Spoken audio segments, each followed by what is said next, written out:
Muy buenas, vamos a empezar con el módulo número 2 sobre la eliminación de los microorganismos.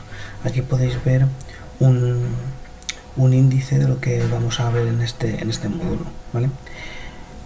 Lo primero que tenemos que explicar es que todo microorganismo tiene una tasa, un límite de tolerancia, es decir, un rango de tolerancia. Es una temperatura mínima y una temperatura máxima en la que él puede crecer. Si lo comparamos con la tasa de crecimiento, existe una temperatura a la cual la tasa de crecimiento es máxima. En ese punto, la cual se llama temperatura óptima del microorganismo, él es capaz de crecer a su máxima velocidad. Todo lo que sea por delante o por detrás de este punto, hablando de temperatura, el microorganismo va a ver disminuida su tasa de crecimiento. Los microorganismos mueren, son muy sensibles cuando son sometidos a temperaturas superiores a su temperatura óptima de crecimiento, ¿vale? Esto permite utilizar las altas temperaturas para eliminar los microorganismos por termodestrucción. Esto lo descubrió Pasteur en 1864, poniendo a punto el sistema de pasteurización, que al final también veremos los diferentes tipos de pasteurización. Y entonces él lo que observó es que conforme va subiendo la temperatura, los microorganismos van muriendo. Conforme más alta es esa temperatura, menos tiempo hay que aplicar esa temperatura para destruir los microorganismos. La sensibilidad de los diferentes tipos de organismos a los tratamientos térmicos es distinta. Por ejemplo, sabéis que dentro de los microorganismos tienen como dos formas. Una que se llama la forma vegetativa, que es la forma en crecimiento, y otra que se llama las esporas o endosporas bacterianas, que son mucho más resistentes a la temperatura. De hecho, muchas de ellas necesitan necesitan un choque térmico para ser activadas. Además, los microorganismos gram positivos tienden a ser más resistentes que los gram negativos. ¿Por qué? Porque su pared bacteriana es mucho más grande y por tanto las protege mejor que las bacterias gram negativas. Por consiguiente, desde un punto de vista práctico, la esterilización o eliminación de los microorganismos por calor está destinada a matar a las esporas bacterianas, que son las formas más resistentes. Si conseguimos eliminar las formas más resistentes, eliminaremos al resto de los microorganismos, ¿vale? Aquí tenemos diferentes tipos de aplicar calor, ¿no? Uno de ellos es el horno Pasteur. El horno Pasteur es como si fuese un horno nuestro de la cocina. Es un horno que aplica un calor seco, no un calor húmedo, no un calor con vapor de agua. Entonces se utiliza principalmente para pasteurizar material de vidrio y otros materiales sólidos que son estables al calor, es decir, habitualmente útiles.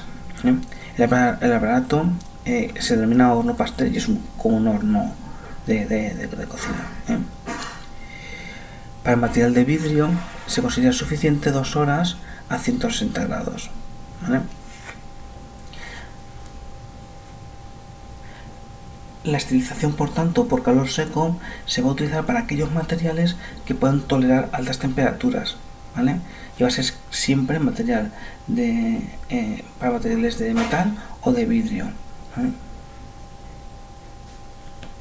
El autoclave es un aparato que es como si fuese una olla express, ¿vale? Que combina la temperatura con la presión y el vapor de agua, de manera que el calor pasa a una forma de vapor por saturación y se junta la temperatura junto con la presión. Habitualmente, una olla a presión suele poder llegar hasta una atmósfera y media, 2 atmósferas más o menos. Habitualmente los autoclaves de laboratorio suelen trabajar pues alrededor de unas entre 2 y media o como mucho 3. Si son muy grandes pueden llegar hasta 3 atmósferas de presión, pero no mucho más de ahí. Al combinarse todos estos factores, el vapor de agua, es decir, un calor húmedo y la presión atmosférica elevada, hace falta aplicar menos temperatura. Es decir, las temperaturas que habitualmente barajamos en el autoclave suelen estar alrededor de unos 120 grados. Y una regla general que tenemos es que el tiempo de exposición depende del volumen del líquido, porque el autoclave permite, como el vapor de agua está en saturación, permite también esterilizar líquidos, que es una diferencia con el horno Pasteur o el calor seco, que no permite esterilizar líquidos, porque pues si tú pones un líquido en un horno seco, cuando se caliente se va a evaporar, se va a entrar en ebullición, se va a evaporar. Aquí, como trabajamos a altas presiones, no llega a evaporar, no llega a evaporar, por tanto no existen pérdidas y el líquido alcanza esas temperaturas, ¿vale? De tal manera que para volúmenes pequeños de hasta 3 litros se utilizan unos 20 minutos a 120 grados, ¿vale? Si los volúmenes son mayores, debe alargarse ese tiempo de exposición, ¿eh? Bueno, aquí tenéis un poco cuál es la estructura y diferentes modelos de un autoclave. Y bueno, consiste pues, en un sistema de camisas, de camisa de agua. Esa camisa de agua, cuando se calienta todo el recipiente, genera vapor que entra del autoclave, dentro de lo que es la cabina, ¿eh? Y existe una válvula, no sé si la podré, bueno, aquí no va a señalar nada, pero bueno, aquí ahí hay una válvula. Hay una válvula que es la que regula en la presión en la que vamos a ir trabajando, ¿eh? Entonces, nosotros habitualmente no podemos regular esta válvula, viene ya por defecto. Lo que sí que nos aparecen en los displays, ¿eh? Lo que sí que nos aparece en los displays es la presión a la que está trabajando, ¿eh? De manera que si vemos, para que esto es una medida de seguridad, nosotros sabemos que tiene que estar entre 2 o 2,5, depende de atmósferas o bares de presión. Si vemos que se pasa de ahí, es porque esta válvula está obstruida, y si está obstruida, la presión dentro va a ir aumentando y puede llegar a reventar el autoclave, y esto si revienta, esto es como una bomba, Entonces aquí en el display habitualmente tenemos el tiempo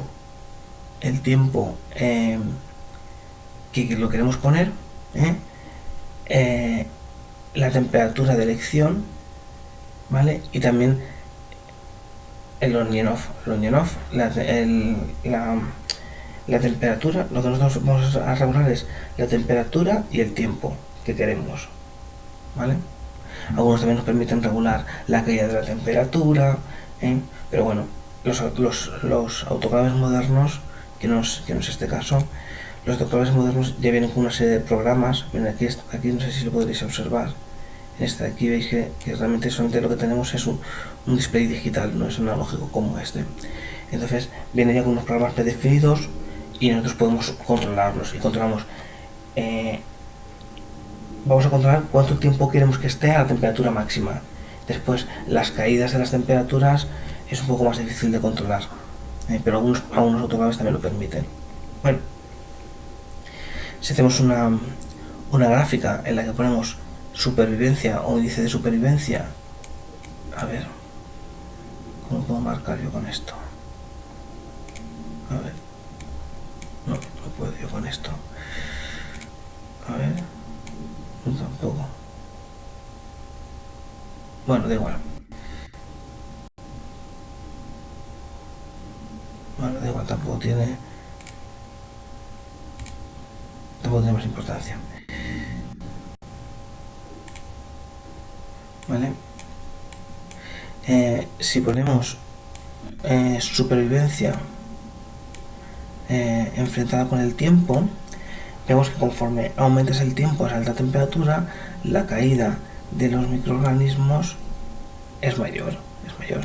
De manera que si esta gráfica la pasamos a un rango logarítmico, lo que vemos es que existe una línea recta con una pendiente que nos marca que conforme mayor es el tiempo, mayor es la tasa de mortalidad, ¿vale? Esto en una función matemática sería que el tiempo de muerte, por decirlo así, el tiempo de muerte o el tiempo de, es el tiempo partido el logaritmo neperiano, el logaritmo en base 10 de la cantidad de microorganismos inicial, menos el logaritmo de la la cantidad de microorganismos al tiempo t. ¿Vale? Esto nos permite calcular esta recta. Con ello, ¿qué podemos ver? Esto es un ejemplo de cinética de estas de termodestrucción. Pues lo que podemos ver, lo que podemos calcular es lo que se llama el tiempo D. El tiempo D es cuánto tiempo es necesario a la temperatura que yo estoy fijando, que puede ser 120, puede ser 110, 90, 80, la temperatura que sea, cuánto tiempo tarda en pasar, en cambiar un orden de magnitud. Es decir, eliminar el 90% de los microorganismos, porque esto es en base logarítmica. ¿Cuánto tiempo tarda? Entonces el tiempo D es cuánto tiempo tarda en eliminar el 90% de las bacterias. No. Dicho de otra manera, es el tiempo necesario para que el número de supervivientes caiga al 10% de valor inicial, ¿vale? O lo que es lo mismo, para que el logaritmo del número de supervivientes se reduzca en una unidad. Y aquí tenéis esta fórmula, ¿vale? Las unidades del valor D son los minutos. El tiempo de destrucción D varía para cada temperatura, ¿vale? De manera que aquí cada valor de D va referenciado a esa temperatura de trabajo, ¿vale? Y va a ser diferente para los distintos microorganismos, distintos entornos, algo súper importante, y diferentes condiciones fisiológicas, ¿vale? ¿Qué quiere decir esto? Quiere decir que cada temperatura va a tener un valor de termodestrucción, ¿vale? Cada tipo de microorganismo va a tener un valor diferente de destrucción para una misma temperatura. Pero además influye el contexto, el entorno y el estado fisiológico. Por ejemplo, las células vegetativas van a ser se van a destruir más fácilmente que las esporas, como ya os había comentado. Pero dentro de las células vegetativas, dependiendo de la fase de crecimiento en la que estén, van a ser más o menos sensibles. Por ejemplo, en fase de latencia, en fase en la que están adaptados al medio, son más resistentes que en fase exponencial. En fase exponencial son más sensibles que en fase esta secundaria o estacionaria. De manera que las células vegetativas, cuando son más sensibles, es en fase exponencial. ¿Vale? ¿Y qué quiere decir esto del entorno? Que dependiendo en el medio en el que se encuentre el microorganismo, va a estar más protegido o va a estar menos protegido. Creo que aquí tengo, antes de iniciar con esto, creo que aquí tengo, a ver, una gráfica. Aquí lo tenía. Mirad. Ahora os comentaré qué es esto del valor Z. Ahora lo explicaré, pero para que veáis. Tenemos temperaturas, tenemos diferentes organismos, diferentes variedades de organismos que están en diferentes contextos, por ejemplo, en agua, en tampón fosfato, en agua, en tampón fosfato, en vegetales, en tampón fosfato, en puré de guisantes, diferentes temperaturas, y como vemos aquí, diferentes temperaturas, ¿vale? Y los valores de D, los valores de destrucción en segundos. Para el mismo microorganismo no es lo mismo que esté en agua que en tampón fosfato o que sea otra variedad. Esta variedad es mucho más resistente que la otra. En el caso de Bacillus subtilis, pues como veis no es lo mismo que esté en agua que esté en tampón fosfato. En agua hace falta menos segundos para esa termodestrucción, para eliminar el 90% de las bacterias, que en tampón fosfato. En tampón fosfato están más protegidos. Vemos este caso del Clostridio botulino. En el caso del Clostridio botulino, pues si está en agua vamos a tener 6 segundos, si está en tampón fosfato va a estar más protegido, va a llegar a 20. En vegetales se comporta como si fuese con agua, y en guisantes, sin embargo, en puré de guisantes está más expuesto. Solamente hace falta 5,34. ¿Qué quiere decir esto?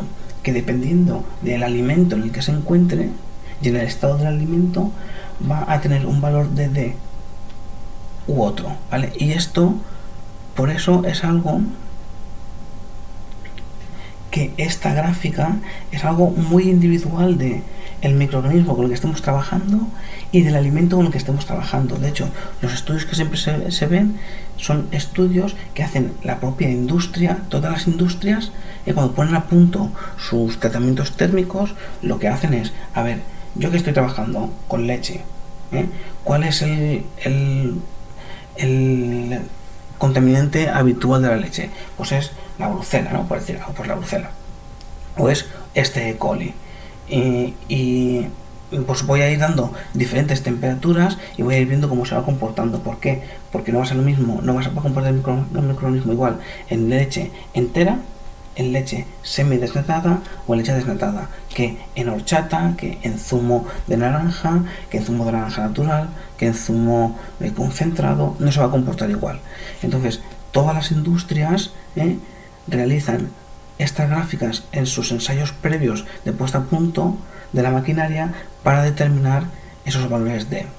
Muchas veces las propias empresas que te venden los equipos ya te dan este valor D, porque ellos lo han hecho, lo han calculado, tienen como más datos, han recogido más datos y ya te lo facilitan. Entonces te dicen, para tu producto, con estas condiciones, le tienes que dar tanta temperatura, tanto tiempo para eliminar el 90% de los microorganismos, de los organismos más resistentes. Después, por otro lado, tenemos el valor Z. ¿Qué es el valor Z? Si ponemos una pendiente, el valor de D en referencia a las temperaturas, es decir, el tiempo de destrucción para las diferentes temperaturas, veremos que también es una pendiente, es una recta con pendiente negativa. Conforme mayor es la temperatura, menor es el tiempo que tenemos que aplicar, ¿vale? Entonces esto también tiene una pendiente. Esta pendiente también nos va a dar ese valor Z. ¿Qué es el valor Z? El valor Z es cuántos grados tengo que dar de más al producto o al tratamiento para cambiar un orden de magnitud dentro del valor D. O dicho de otra manera, el valor Z indica el incremento en la temperatura medida en el número de grados necesario para que el valor D se reduzca a una décima parte del inicial, ¿vale? En este caso, vamos a ver aquí un poco a la gráfica, también va a depender, aquí lo veis, por eso el valor D aparece en segundos y el valor Z aparece en grados, ¿vale?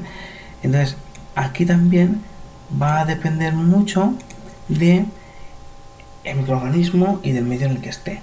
Por eso siempre toda la industria, cuando si vais a una industria alimentaria que tiene una IFS, que tiene una BRC, tiene un sistema de calidad, siempre el auditor lo que le va a determinar, lo que va a preguntar es, oye, muéstrame cómo has determinado tú que para que tu producto sea apto le tienes que dar 2 segundos a 180 grados, porque has llegado a ese valor, ¿no? Entonces el responsable de calidad saca las gráficas y dice, mira, he llegado a esa conclusión porque he calculado mis valores D y mis valores Z y me sale esos números. Por lo tanto es algo bastante habitual y se suele calcular porque cada industria tiene su procedimiento de trabajo que va a ser diferente, tiene su producto que es diferente al de otra marca, porque los valores nutricionales no van a ser los mismos y por lo tanto es necesario calcularlos. Mirad, el medio en el que se encuentra un microorganismo influye en la sensibilidad al calor. Por lo general los microorganismos son más sensibles a las altas temperaturas cuando se encuentran a pHs ácidos, concentraciones altas, mientras que concentraciones altas de proteínas o azúcares en el medio disminuyen la efectividad del calor y protegen a las bacterias. Altas concentraciones de sal tienen efectos variables según el tipo de microorganismo, ¿vale? La esterilización por calor se puede hacer en un medio húmedo usando el autoclave o en medios secos utilizando el horno Pasteur, ¿vale? Esto nosotros lo podemos hacer en el laboratorio y también lo podemos hacer con el equipamiento que tengamos en la industria, ¿vale? Vale, una cosa también muy importante es que los valores Z y D, ¿vale?, son al final datos de destrucción, por decirlo así, también son aplicables a otros parámetros de calidad de los alimentos, tales como actividades enzimáticas, como la actividad de las vitaminas, como la textura de los alimentos o como el color, ¿vale? Y esto, de hecho, es muy utilizado para determinar lo que se llama la fecha de caducidad. no solamente la fecha de caducidad, sino el tiempo de vida del producto y cuál es el tratamiento ideal que yo tengo que hacer. Imaginemos que estamos trabajando con un zumo de naranja, porque aquí ponemos vitaminas y decimos, las vitaminas se destruyen por calor, y yo tengo que garantizar que al consumidor final le lleguen por lo menos 100 unidades. Vamos a ponerlo como 100 unidades. Entonces yo, en base a eso, ya sabiendo mi valor D y mi valor Z, calculo qué tratamiento térmico, de temperatura y de tiempo tengo que darle para que al consumidor final le den con por lo menos estas unidades de vitamina C. Pasa lo mismo con el color de los guisantes, que es algo también que para ellos es muy importante, porque hay muchos estudios que determinan que el color de las conservas determinan que sean más consumidas o menos consumidas, ¿no? Entonces calculan cómo se destruye, cómo se elimina este color o cómo se ve afectado este color por la temperatura y el tiempo. Se calculan los valores D y los valores Z, y entonces se pone todo dentro de una misma gráfica en la que se llega a ese compromiso en el que yo tengo que ser eficiente en la destrucción de los microorganismos, pero tengo que tener el valor de temperatura y de tiempo óptimo para que mi destrucción del color se vea lo menos afectado. Entonces, dependiendo de las condiciones de los equipos y de estos tres factores, se llega a ese compromiso, ¿vale? El de llegar, vuelvo a repetir, el de llegar a la destrucción de los microorganismos, pero con la combinación de temperatura y de tiempo que sea más adecuada para la no eliminación de la actividad que yo quiera ver, sea una actividad enzimática, una actividad de vitaminas, una textura de los alimentos o un color de los guisantes. Desde un punto de vista de salud alimentaria, se suele requerir al tratamiento 12D, que es el tratamiento 12D, que son de los productos susceptibles de ser portadores de patógenos, dar un tratamiento tal que se reduzca en 12 órdenes de magnitud el número de supervivientes, o visto de otra manera, que se reduce en un factor de 10 a la menos 12 la probabilidad de supervivencias de un microorganismo dado. Esto es siempre que el producto sea capaz de soportar estos tratamientos. Se habla así habitualmente de conservas. De conservas siempre nos solemos ir a un tratamiento 12D.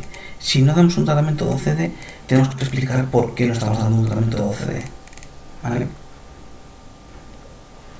La tindalización consiste en un proceso que es específico para la destrucción de las esporas, y consiste en, durante varios periodos de tiempo, alternar temperaturas bajas, que podemos considerar entre 80 y 100 grados, durante un tiempo limitado, y dar periodos de choques térmicos combinados con periodos de choques no térmicos, ¿vale? Durante un periodo de tiempo también.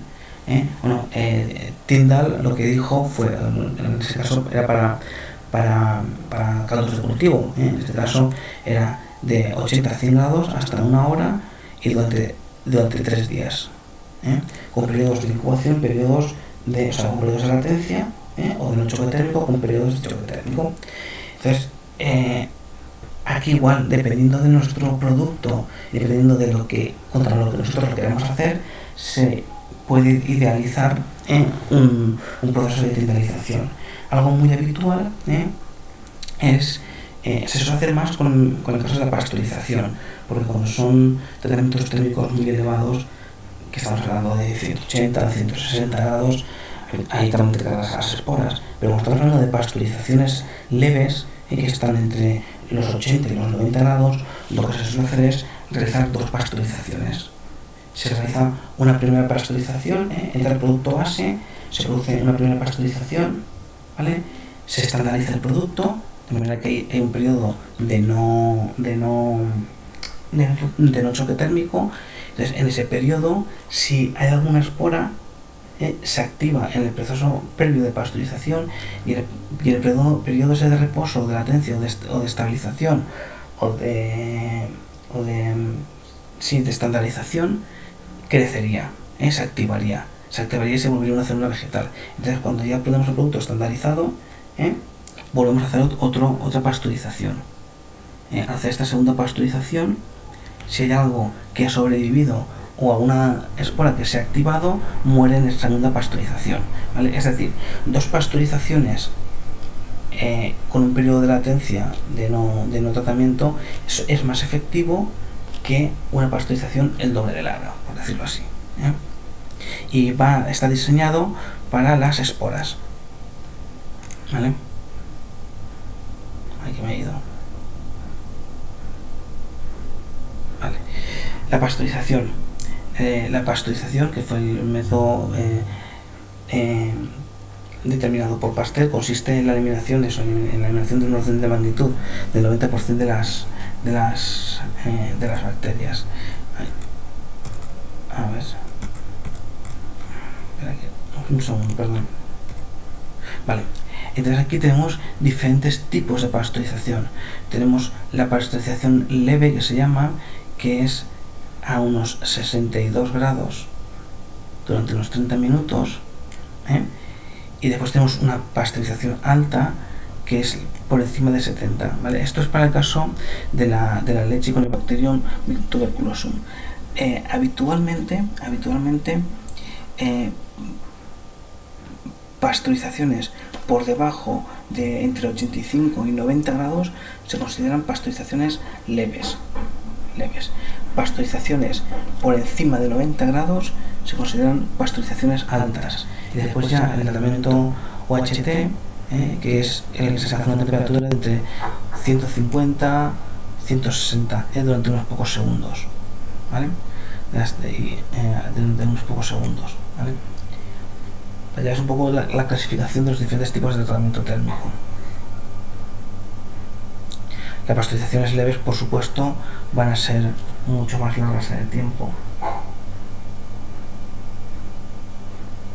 Los productos que veis frescos, como la leche fresca, la horchata fresca o el zumo natural, si lo veis en la etiqueta, veréis que suelen poner que suelen tener una pasteurización leve. Una pasteurización leve es eso, es entre como máximo entre 85 y 90, como máximo. El límite siguen esos 89 grados.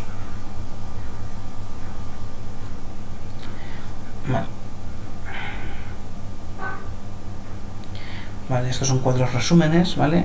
En el que el autoclave esteriliza utilizando calor húmedo, debido a las altas presiones, el efecto de vapor facilita la transmisión de calor al objeto esterilizado.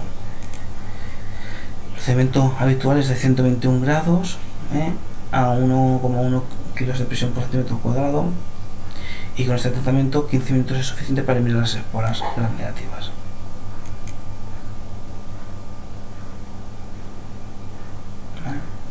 Y después tenemos la esterilización por filtración. La esterilización por filtración lo que consiste es pasar el producto por un filtro cuyo diámetro de poro sea más pequeño que las bacterias. Entonces estamos hablando de un tamaño de filtro de 0,42 micras o incluso menor, de 0,2 micras. Incluso hay filtros que son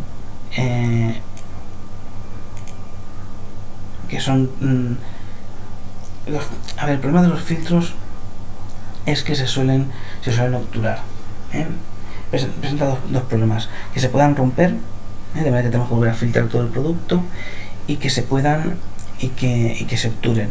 Entonces lo que se suele hacer es poner una serie de filtros en tándem, de manera que el primero es de 1 micra, el segundo es de 0,7 micras, el tercero es de 0,40 micras, 0,50 micras, y el último ya es de 0,2.